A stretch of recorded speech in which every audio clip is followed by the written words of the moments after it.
Ladies and gentlemen, unfortunately, due to some last-minute emergency, Mr. Sanjay Kumar won't be able to join us for this session today. He gives his apologies for his absence. So moving on, here the inaugural session comes to an end and we enter the next phase of the day. I would now like to invite our next keynote speaker. With over 2 decades in the dynamic telecom industry, she's consistently championed innovations, propelling businesses towards excellence. With diverse expertise in product management, strategy, business development, and consulting, she has successfully navigated high-tech telecom transformations and provided leadership in complex technological landscape. Please put your hands together and let's welcome Ms. Rakhee A. Chachra, Global Research Leader, Telecom, Media and Entertainment, Institute of Business Value, IBM, sharing insights on unveiling the future, how 5G Plus will transform connectivity. Let's have a round of applause for Rakhee. So I realized that there's a height issue when you come to podiums like this. And you have to have the perfect distance, otherwise it'll echo. Anyway, good morning still. Good morning, everyone. It's a pleasure being here. Thank you for inviting me to speak. It's been a very interesting first half. The story so far that we've been listening to has been on the evolution of telecom industry. How did we start? What's the journey been like? Where are we today? The session that I'm taking now is about what next. So I'm going to transport you and take you forward about to 10 years from now, or at least 6 years from now, to 2030. So what I want to do is share with you an extract from a report that was published in this year at MWC. This was done in collaboration with GSMA. And the report essentially explores the industry's position, how the industry can position itself at the forefront of the connectivity revolution. I think it's very apt considering the discussion that we're having right now. The insights of these reports are based on inputs from research leaders, ecosystems, and basis that we have developed tools that could help the overall industry to move to be more resilient, connected, and ready for a world of 2030 and beyond. With that, I want to begin with setting some context. So one of the perspectives that we had on this report was from David Burns, who is an enterprise executive from Telstra. And what he said is that the world is going to change as much over the next 6 years as it has over the past 20 years.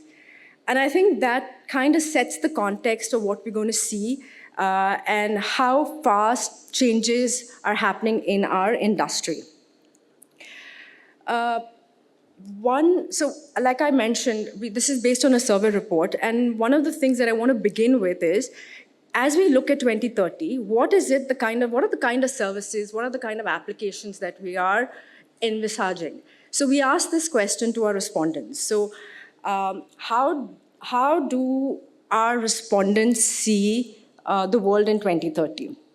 Now, as expected, AI plays a dominant role in the future in the eyes of our respondents, right? So if you look at the stats here, you'll get to know that AI has taken over our lives, both professionally and personally.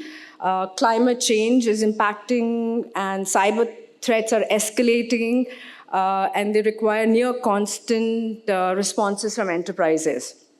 What was interesting to me was that 80% of our respondents actually believe that the unchecked AI will create super intelligence that humans will not be able to match.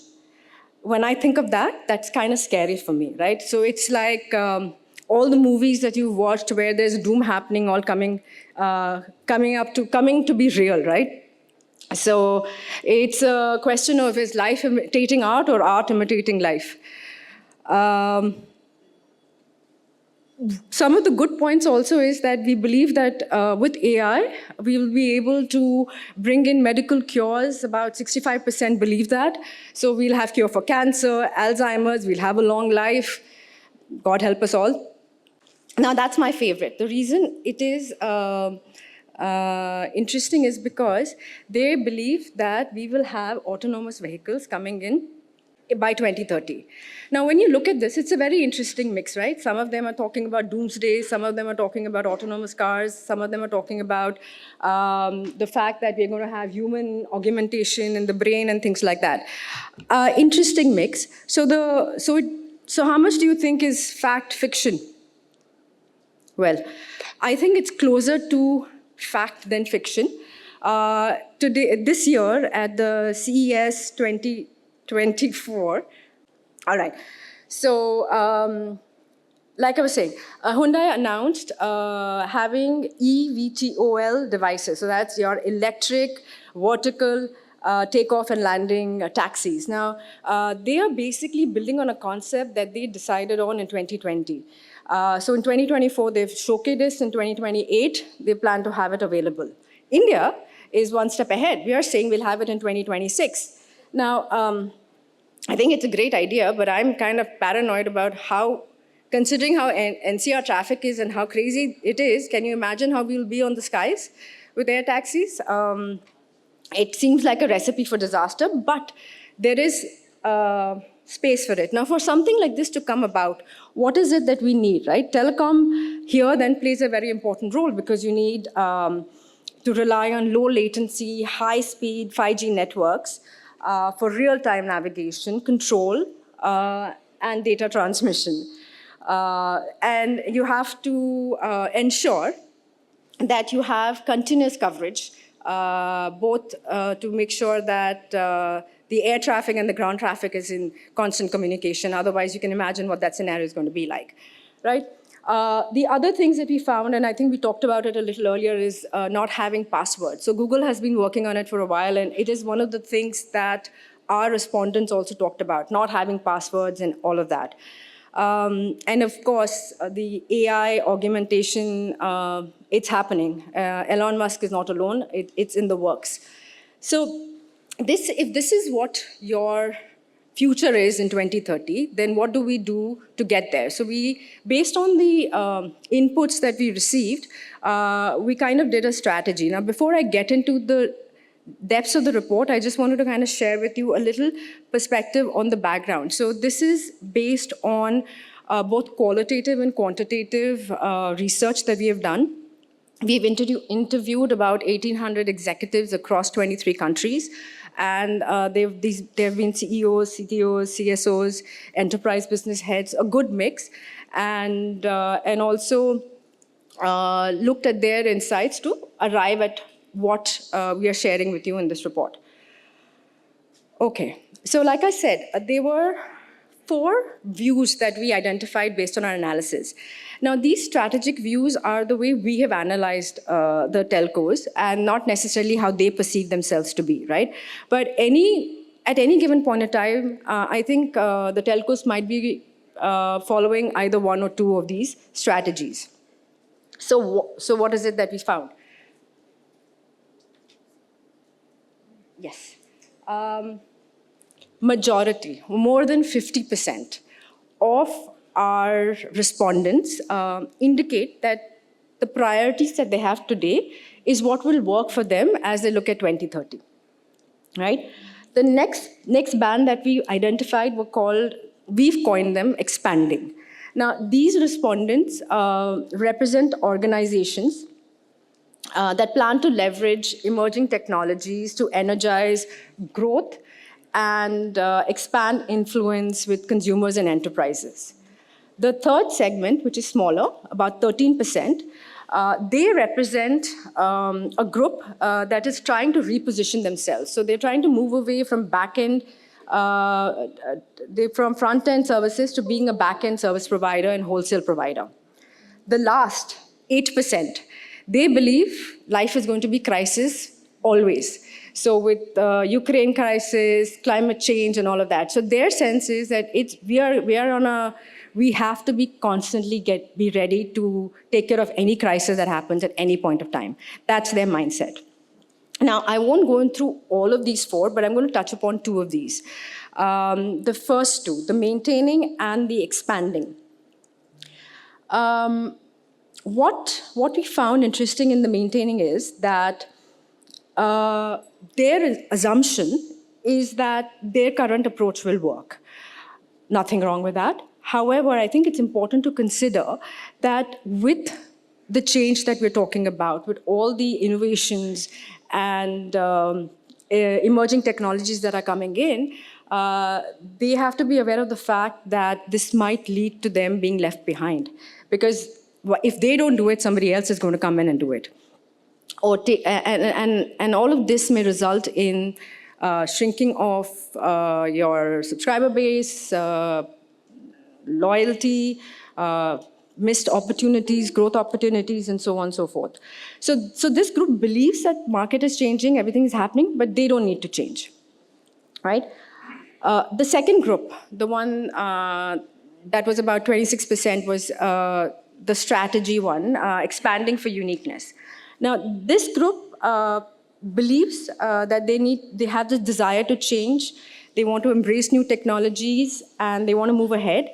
And when we looked at them, they attribute innovation and technology to be the highest. I mean, their focus on innovation and modernization is very high. And they also realize that it's very important to have ecosystem partners to help them to achieve this. Now, one of the insights that we got to our executives and is from Nishant, who shared that it's possible for the telcos to do this. But if they want to do this, they need to change their mindset, they change their leadership and competence and capabilities. Just because you want to get there, it won't happen. There's a whole load of changes that are required internally to achieve this. And he also believes that telcos will have to invest in software as well as assets and capabilities. Right? Now, if these are the two perspectives that we have, what could be the things that one could do so that everyone, whichever strategy that you're on, all of you can kind of get to 2030? We identified like four. One was plan for the best and the worst. Life is not linear, right? Nothing happens according to plan. So if you have the best case scenario and the worst case scenario, what that gives you is the opportunity to pivot. So we're saying, look at that. We are looking at modernization. We look at investing in human talent, and we look at underscoring or importance of cybersecurity. Considering that I have 4 minutes on the clock, I'm not going to go through all of this, but what I would like to do is just touch upon modernization. I think implicitly this was talked about in the first half of our discussion about how technology is evolving and how we need to have autonomous networks in place, have automation internally, and how do we achieve that, right? So, like I mentioned, there were two groups that I identified, the maintaining and the exploring. Now, if you look at the maintaining group, for them, technical modernization is not very high up for them. They have it close to 50%. And we feel that this failure to embrace technology could be a risk for them, and that's something that they should think about. The other thing that we found across our respondents was that all of them believe that modernization will start with cloud computing, and 2 out of 3 agree to that. If you were to delve a little deeper and see, okay, what does this translate into? Like in terms of what are the technologies that they're going to be focusing on? 6G, right? We talked about, we have 6G. 6G is something that is in the process of being developed. And we know that 6G has the promise of bringing us, other than faster network, a capability to manage really complex networks. But we are not there yet, right? We're still at 5G. We don't even have standalone 5G completely implemented. But from a use case perspective, from a potential perspective, we have to think about it. And if you look at what India's vision is, Bharat 6G vision that we have, we want to be able to have 6G implemented, be ready with that by 2030. And in order to be able to do that, I think there was a question earlier that how can academia, how do we leverage that and how do we get ready? I think the key thing as an industry that we all need to do is focus on academia, focus on setting up test beds, focus on R&D, kind of collectively contribute to this to make this happen. Now, while 6G is happening, and you have to think about it, the stand taken by the two groups is very different. For expanding, 6G is right on top. For maintaining, not so much. That's not their top priority. Their top priority is IoT, AI, Gen AI. I think that's a practical approach because that's what's happening currently. But what it also kind of throws light on is what their driving factors are going to be. So if they are looking at Gen AI and AI, then all their processes behind that are going to be driven by that. Randeep is not here, but when we interviewed him, he was very bullish on AI, and he was talking about the fact that in 6 years, it'll become mainstay like machine learning. All right, so 21 seconds to go. So quickly wrapping up, key takeaways. I think we are at a cusp of very interesting times. In the next decade, the CSPs have a chance of changing and molding the narrative. Through the morning discussion, we've been talking about possibility, connectivity, BitPipe. I think it's about leveraging your ecosystem and being able to make the most of it and having a concentrated strategy. If we are looking at staying where we are, keep in mind that technology is moving ahead and that could become an issue for you.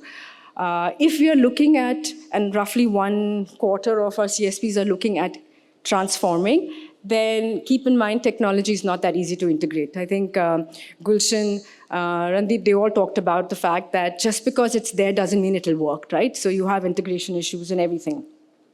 But the positive part is that you have control of your fate, and if you are aware of everything, you can take decisive action. Thank you. Time's up.